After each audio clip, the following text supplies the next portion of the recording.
This is Warzone Jones, and this is remember, my top 10 monster heels of all time. Now remember, all these are just my opinions. Just my opinions only. So, please don't try to tell me a new asshole like a couple of people tried to do in my last couple of top 10 vids. Now, starting off, you're going off 10 and down. So remember, my top 10. Not yours, mine.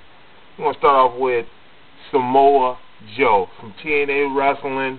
You know, Samoa Joe, when I first saw Samoa Joe, my first thought was, well, this guy is a fake Rikishi. Basically because, well, he was a fat Samoan guy.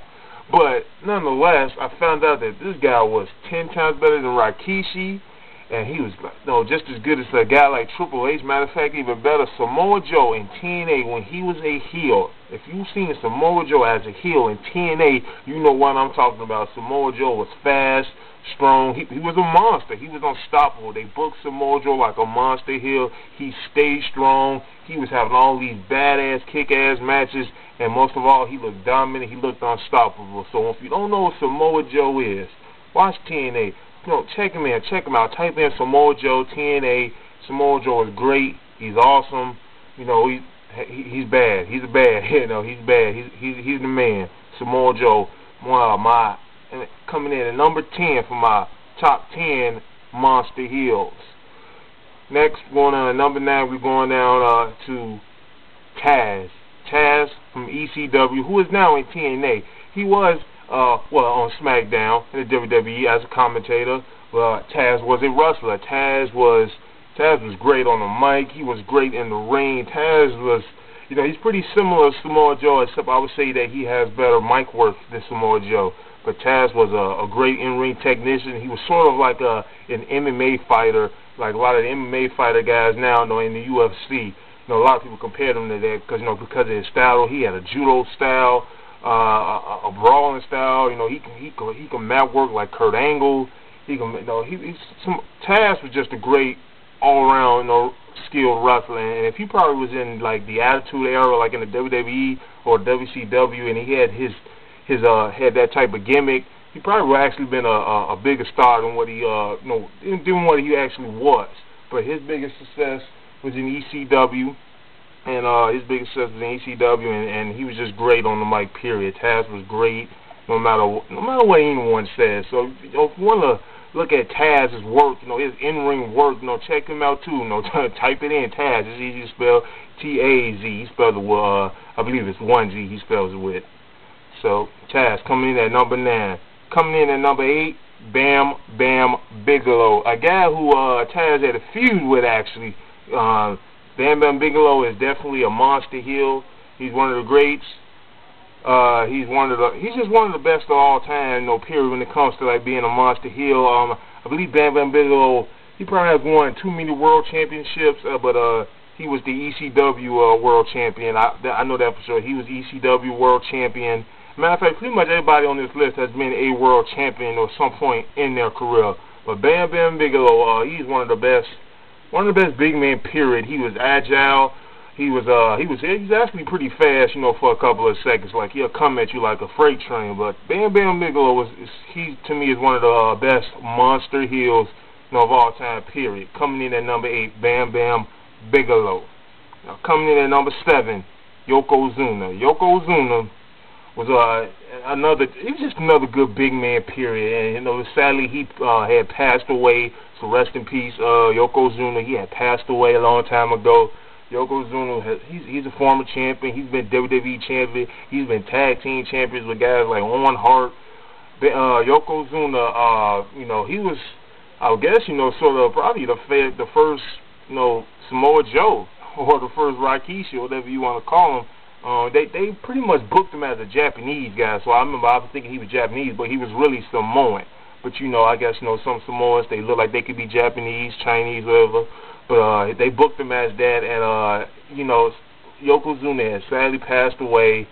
But Yokozuna was one of the best monster heels. Period. I mean, he was a good big man. No matter what anybody says, he was one of the best monster heels. Period, in my opinion. So Yokozuna comes in at number 7. Next, coming in at number 6 is Vader.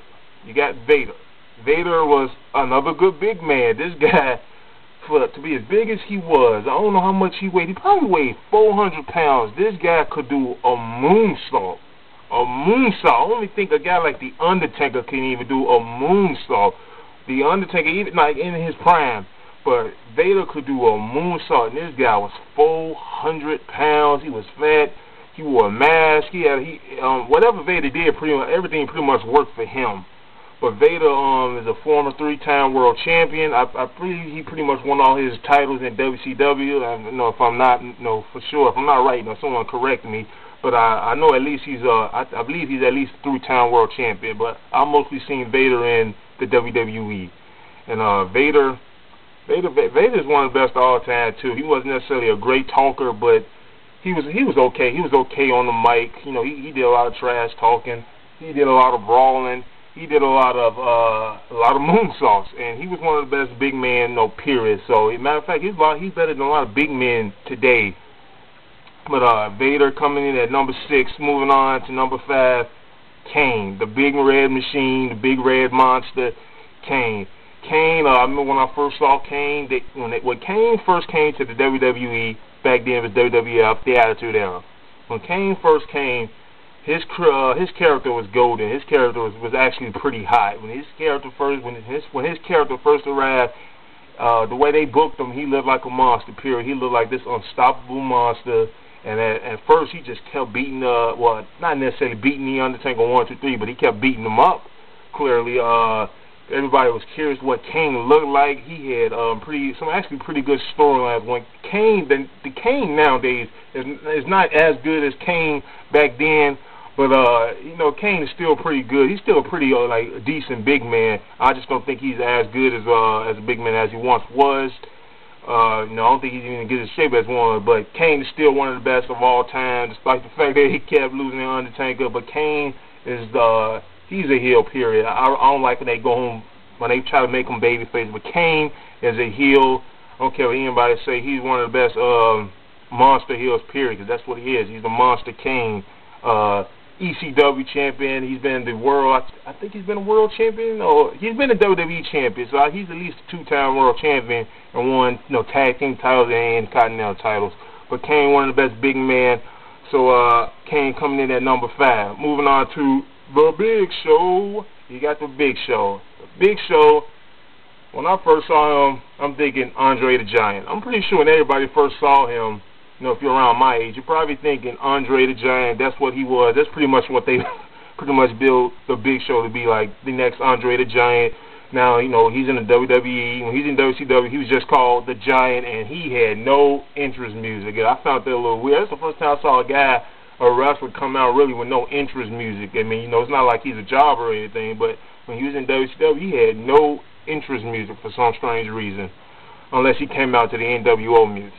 But when he came to the WWE, that's really when he really became big and really became more popular than what he was in WCW, because, he was in the NWO, and then he got kicked out of the NWO, and I guess he got lost in the shuffle, and he didn't like that, so he came to the WWE, got a deal with the WWE, had some good feuds with a couple of guys like The Rock, had a good feud with The Rock, had a good feud with Brock Lesnar, had a pretty decent feud with John Cena, Big Show's still going today, the biggest athlete in the WWE, and that match he had with Floyd Mayweather was actually pretty good, at WrestleMania a couple of years ago. But Big Show is definitely one of the best monster heels of all time, in my opinion. So remember, in my opinion, so coming in number 4, the Big Show. Next is 3, a guy who I wish didn't leave the WWE, but the current UFC heavyweight champion, Brock Lesnar. Brock Lesnar was booked strong. He was booked perfectly.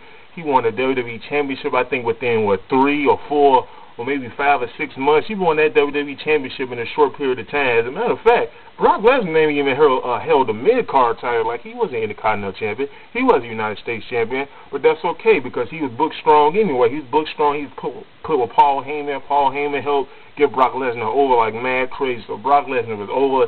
Everybody liked the Brock Lesnar. I don't care what anybody say. Everybody liked the Brock Lesnar. Brock Lesnar was just one of the best monster heels, period. That's what he was. He was a monster.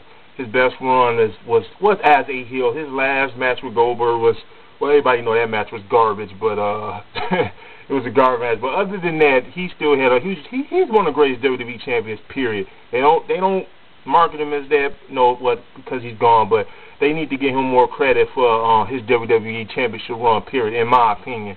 But moving on, next is Andre the Giant. Andre the Giant coming in at number 2. Andre the Giant, I had to put this guy, at least number 2. I was thinking about putting him in number 1, but he comes in at number 2. Andre the Giant, I guess his last impression on everybody will be his match with Hogan, because he got tossed over by Hogan. And Andre the Giant comes in at number 2. I ain't really got too much time left, but I'm gonna talk about next The Undertaker. Well, I don't really need to say nothing about The Undertaker. Former WWE champion, The Undertaker he's the phenom. He's the number 1 big man in my opinion. So, remember, this is my opinions. If you don't agree with them, oh well. So, hey, make your own top 10 if you like. This is Warzone Jones, and I'm out.